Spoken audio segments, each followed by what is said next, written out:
Chip, good morning. May tanong lang ako. Kasi yung ticket ko dun sa EDSA nung isang araw is 1,000 yung nakalagay. Opo. Ngayon, tinry ko bayaran sa GCash na nilagay ko 1,000 yung amount. Ayaw tanggapin. Ang nakalagay is yung amount due must be 180 pesos. Ngayon, tinry ko yung 180 is inaccept naman. Opo. Ang tanong ko is, mawawala ba yung violation dun sa system ng MMDA? Good morning guys and welcome back sa ating YouTube channel. So for today's video, ang pag-uusapan natin is tungkol dito sa MMDA traffic violation ko, no? So para pag nangyari din sa inyo to is magkaroon kayo ng idea kung paano nyo siya babayaran at kung magkano. So ito nga pala yung aking ticket. Nahuli ako noong January 9, 2024. So unang violation ko to ngayong taon, alright?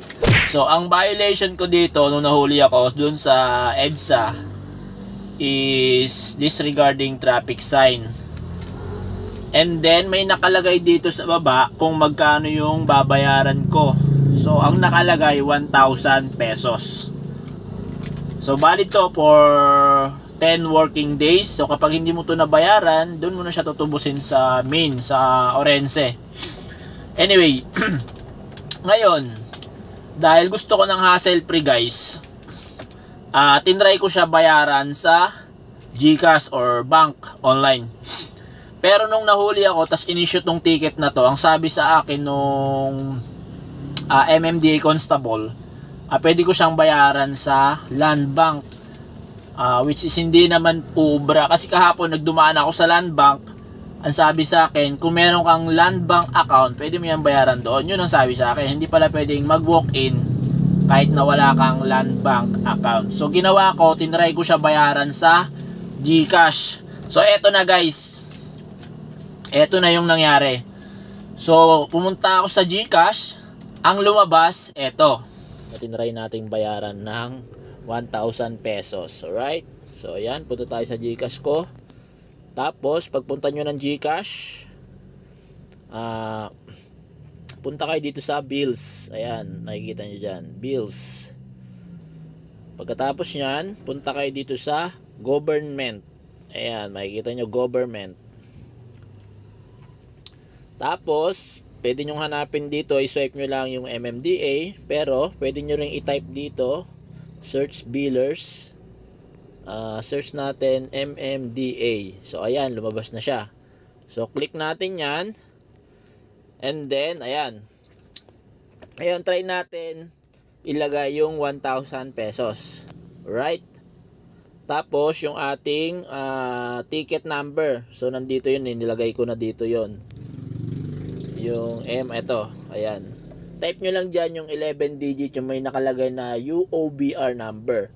So, ayun yung 11 digit na number, ticket number nyo. So, ngayon, yung pangalan nyo, lagay natin, pangalan ko. Right? Tapos, select violation. Yung violation ko is sa traffic. And then, violation code. So, dito, hindi ko na makikita yung violation code dito. Ang nakalagay pala dito ay disregarding traffic sign. So ayun, disregarding traffic sign. So ayan. Dito naman sa clearance fee. So wala naman nakalagay dito sa ticket ko na magbabayad ako ng clearance fee. So select natin yung no clearance fee. Alright? Tapos yan, email address, optional lang yan. Pwede mong lagyan at pwede mo ring hindi lagyan. Ngayon, dito naman sa bills protect. So, kapag nilagyan mo ng check yan, mag-charge ka ng 9.20 pesos. So, okay lang. Hindi ko nalalagyan ng check yan. Then, click natin yung next. Alright. GEnsure Bill Protect Confirmation. Alright. Click lang natin yung no. Just pay bill. Alright. Alright. Ayan na yung total na babayaran natin. Yung service fee, 12 pesos. And then, yung total bill amount, 1,000. Ngayon, i-confirm natin. Oh, oops, amount due must be 180. Alright? Ayan yung lumabas. Ngayon, itry naman natin na 180 pesos lang yung ilalagay natin. Back tayo. ilagay natin dito is 180 pesos lang. Kasi yun yung sabi niya, di ba? So ayan na, binago lang natin yung penalty. So next natin, and then just pay bill. Alright, ang total lang is 192 pesos. Then confirm.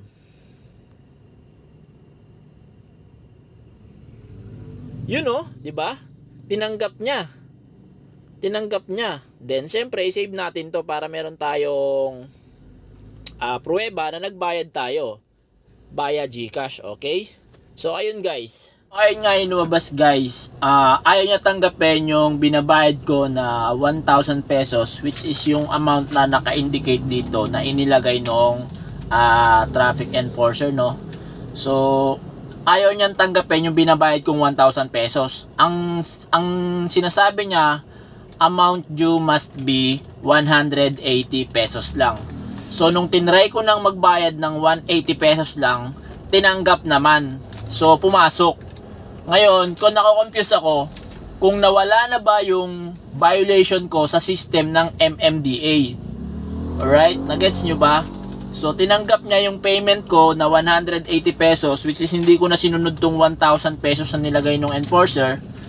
So ngayon, ang iniisip ko kung nawala ba talaga yung violation ko sa system ng MMDA. Ngayon, para maliwanagan ako, kapag meron akong nakitang MMDA enforcer, itatanong natin yung tungkol dito kung bakit 1,000 yung nilagay nilang presyo, tapos nagbayad ako sa GCash, 180 lang naman yung hinihingi. Alright, sige, mamaya pag may nakita tayo, tatanungin natin yung tungkol dito. So tara, nakita akong enforcer dito, tatanungin natin siya. Chief, good morning. May tanong lang ako. Kasi yung ticket ko dun sa EDSA nung isang araw is 1,000 yung nakalagay. Opo. Ngayon, tinry ko bayaran sa GCash na nilagay ko 1,000 yung amount. Ayaw tanggapin. Ang nakalagay is yung amount due must be 180 pesos. Ngayon, tinry ko yung 180 is inaccept naman. Opo. Ang tanong ko is, mawawala ba yung violation dun sa system ng MMDA? Pwede niyo pong itawag siya sa 236. 236 tatawag ako. Oo, ano nyo na lang po. Itatanong ko kung nawala yung violation ko. Kasi nakalagay dito 1,000 eh. Oo, ano pa yun? Disregarding? Disregarding traffic sign. Ang alam ko kasi, yung sa system, hindi pa po ata, ano yun, on. Kaya pinapaano muna lahat ng violation dyan po sa, sa Pasig. Pero tinanggap niyo yung bayad ko na 180 pesos. Yun nga, hindi ka natin masasagot kaya i-clarify nyo na lang po. Itatawag siya sa 236. Oo, yun po, pwede Okay. mag-inquire, itanong nyo na lang po kung na-accept yan. Okay, thank you sir, thank you. Sige, sir. So ayun guys, ang sabi ni sir, na pagtanungan natin isang MMDA enforcer, itawag daw sa 236 para maklarify kung nawala na ba yung violation ko. So ayun guys, may nakausap akong traffic enforcer. Ang sabi niya sa akin, tumawag ako sa MMDA hotline 236. So wala na ako iba nakausap na MMDA enforcer, kaya ang ginawa ko, sinearch ko muna yung number ng MMDA hotline. So ang lumabas is 136 pala yung hotline nila, hindi 236. So okay lang yun, tao lang, nagkakamali din si kuya. Ngayon tinawagan ko na yung hotline ng MMDA, which is yung 136. So ngayon ito, pakinggan nyo yung napag-usapan namin ng mga officer doon, yung nakasagot sa akin. Tapos pinaliwanag niya sa akin kung magkano ba talaga ang babayaran ko at kung nawala ba talaga yung violation ko. Alright? Thank you for calling the MMDA. For emergency assistance, press 1. For traffic concerns, press 2. For solid waste management, press 3. For flood control and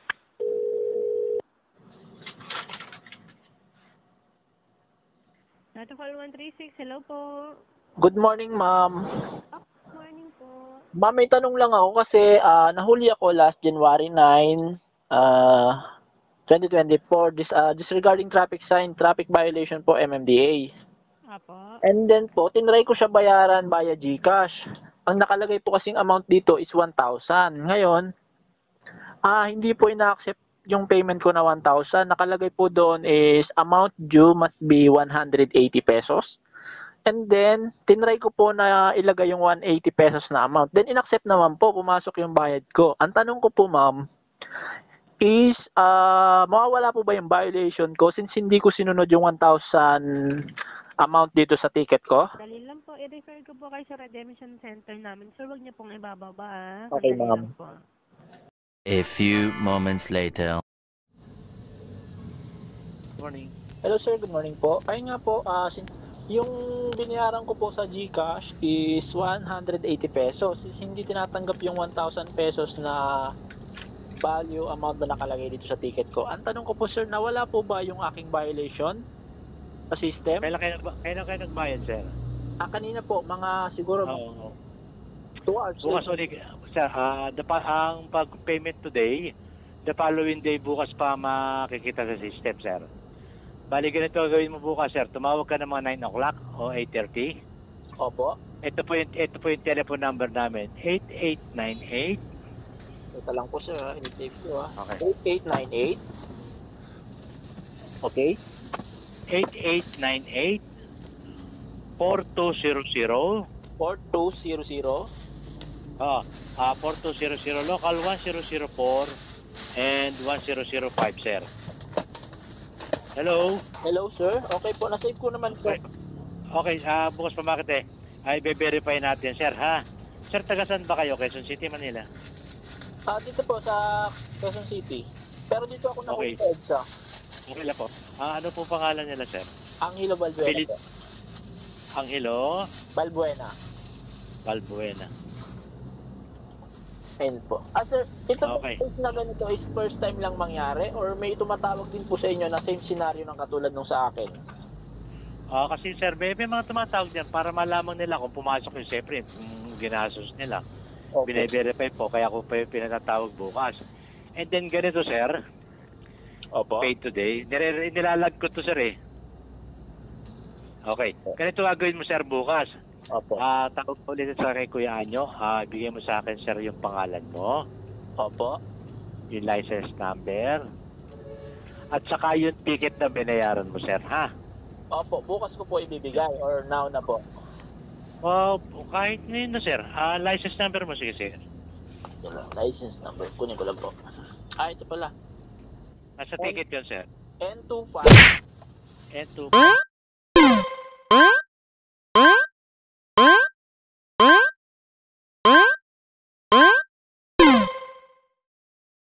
M04. M047722 Go. 4695. Kailan ka natikitan niyan, sir? January 9. Okay. Nasa on time pala bayad. Sige, sir. Sige, pag tumawag ka bukas, ayaw mo, si Eto po. Good morning po. For follow-up lang po. Ako po si Angelo Balbuena. Nakatawag po kahapon. Kausap ko po si Kuya Anyo, ha? Kuya. Sige po, sir, ang pangalan ko. Kuya Anyo. Opo, si Kuya Anyo. Sige po. Sige, sir. Sige po. verify natin bukas, ha? Opo. Pero ang masasabi ko, sir, 90% pumapasok naman yun, yung payment ng mga nagbabayad sa Gcash, eh. Pero kung gusto nyo i-verify, walang problema, sir. Tawag na lang ulit kayo bukas. Ito, may tumawag sa akin kahapon, sir. Ito, pinag-verify ngayon. Ngayon, bago siya tumawag, pina-verify ko na, sir. Pumasok naman yung payment. So ayun guys, maraming salamat unang-una. Maraming salamat kay Kuya Anyo sa MMDA na nakausap ko. Para sa akin na malinaw naman yung pagkakapaliwanag niya sa akin. Ibig sabihin guys, ang bayad lang talaga, ang penalty lang ng disregarding traffic sign na violation sa MMDA dati is 150 lang. Ngayon tumaas daw ng 30 pesos, so naging 180. Ngayon kung babayaran mo siya sa GCash, so katulad nga nung nakita ko, yung binayaran ko is 180 pesos plus yung charge, yung service fee na 12 pesos. So 192 lang yung total ng binayaran ko. Ngayon dito, hindi na to nasusunod yung 1,000 pesos na nakalagay dito. Base dun sa napag-usapan namin ni Sir Anyo, mas maiging magbayad sa GCash kasi mas mura. Kasi nga ang babayaran mo lang is 180 pesos plus yung 12 pesos na service fee sa GCash. So magiging 192 pesos. Kung ganito yung violation mo yung disregarding traffic sign sa MMDA. Kasi kapag over the counter ka magbabayad, tulad ng mga remittance center na halimbawa bayad center, kapag sa bayad center ka magbabayad, ang susundin nila dyan is itong nakalagay na presyo dito sa ticket mo na inilagay ng traffic enforcer. So which is yung 1,000, di ba? So yan yung susundin kapag nagbayad ka over the counter. Pero kapag nagbayad ka via GCash, is ang laki na matitipid mo. 180 pesos lang yung babayaran mo, guys, no? Kasi nga sabi nga ni sir, yung nakausap ko na MMDA officer, so 90% naman na lahat nagbabayad sa online is nakikredit. So nawawala na yung violation nila. So guys, magbabayad kayo, GCash na lang. Basta wag nyo siyang papaabutin ng 10 working days. Start from the date na nahuli kayo, no? Kasi kapag lumampas na yan ng 11 days na or more, doon na siguro papasok yung mga penalties. Magkakaroon ka na ng clearance fee. Alright? At hindi mo na rin siya pwedeng bayaran via online.